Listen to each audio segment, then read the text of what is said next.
பல நாடும் போட்டி போட்டு கிரகங்களில் ஆராய்ச்சி ஏனுங்கோ நடத்துறாங்க, அது வண்ண கூறுங்கோ. பல நாடும் போட்டி போட்டு கிரகங்களில் ஆராய்ச்சி ஏனுங்கோ நடத்துறாங்க, அது என்ன கூறுங்கோ.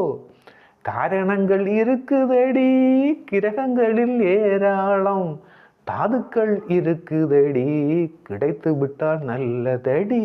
காரணங்கள் இருக்குதடி கிரகங்களில் ஏராளம், தாதுக்கள் இருக்குதடி கிடைத்து விட்டால் நல்லதடி. ஓஹோ, அப்படியா மச்சானே, இப்போது புரிந்து கொண்டேன் எல்லோரும் போட்டி போட்டு போவதன் காரணத்தை. ஓஹோ, அப்படியா மச்சானே, இப்போது புரிந்து கொண்டேன் எல்லோரும் போட்டி போட்டு போவதன்